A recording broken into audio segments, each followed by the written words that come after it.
in all of literature from this period, the name Erastus, I don't think it ever appears as someone's proper name, but that it would be carved as the name of a public official with a title. It's one of these things where it's like, it's just hard to say this is not the same guy. I had the real pleasure of having a Greek gentleman show me around Athens and Corinth for a couple of days. A guy named James, who was just a spectacular scholar.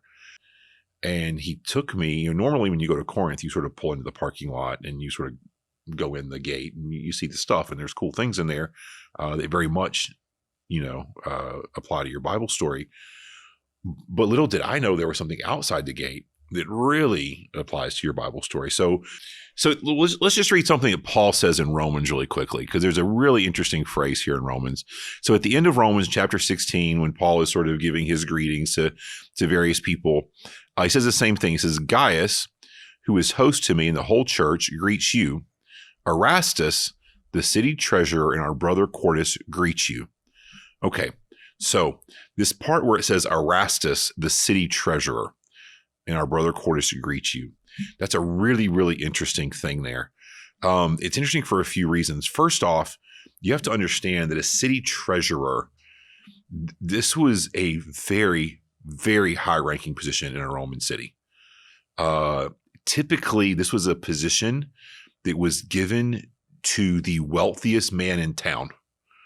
They did that because they thought, well, if he's good with his own money, they didn't have schools of business and finance in the Roman world. And they just kind of figured, well, if you're good with your own money, you'll be good with ours. They also had this idea, whether you believe this one or not, but the Romans had this idea that if you were really, really rich, then you would have no need to steal money from the city treasury. Whereas if we put a poor guy in there, he'll be lining his pockets. We put a rich guy in there, he's already got his money. What does he need to steal anything for? So we can trust him more. Again, you can accept that reasoning or not. That's how they thought.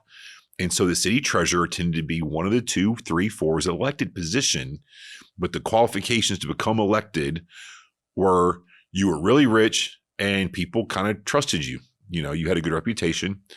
It was a very prestigious position. And a lot of it had to do with managing the city's funds in regard to funding infrastructure projects. And it was even expected, because it was such an honor, and because you were a rich person, that you would personally contribute to and fund projects, yourself. You would give a gift to the city for giving you such an honor. And above and beyond that, you have a name that in a way kind of doesn't belong in the Bible. It belongs in Corinth, though, because Erastus's name is derived from eros, so sexual love. Basically, Erastus's name, if you anglicized it, would be something like sexy. So it's like, hey, sexy, that's his name. His name is sexy. That's basically what it is. Yeah. So just is what it is, So today we are bringing sexy back. We're talking about him. Gosh. Did you plan that, or did it just happen? It just happened. So, but we are 2,000 years ago, we're bringing him back. And what we're going to talk about is, well, first off, some people thought, like, why is this even the Bible? Why would Paul even mention a treasurer? Because first off, the assumption, again, amongst these critics would be like, some working Jewish preacher, itinerant dude would never have access to the echelons of Roman authority, to the richest man in one of the richest cities in the empire. The Bill Gateses of the Roman Empire wouldn't be hanging out with, some Jewish itinerant preacher. Like, that didn't happen. Mm-hmm. Much less, later on, Paul, because Erastus is mentioned 3 times, later on, he's mentioned as a deacon, which means a servant. Okay.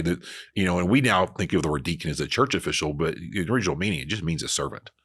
So like, my servant Erastus. So like, Paul later says, like, he works for me. And the people were like, no, So they somehow thought maybe was it some kind of like weird joke that Paul is like building into the text, that you've got this like weird name and whatever. None of this makes any sense. Paul, this is weird. What are you doing? And then something happened. About 1929, I think, there were some people doing excavation work in Corinth. and they found a rock, and it reads something like this. I'm looking over here because I can see. I can see your notes. So. Okay, so it said it's a commemorative stone. So basically, remember we said that if you were the treasurer, you're supposed to build stuff. So he built something and he put his name on it. Right. Okay, and so the stone reads something like this. It says Erastus, in return for his this translation says aedileship. We'll just go with treasurership, laid at his own expense. And it's basically this stone. He built this road at his own expense. It's carved into the paving stone. That paving stone has been dated. The inscription in the paving stone has been dated, both middle 1st century, exactly the right time.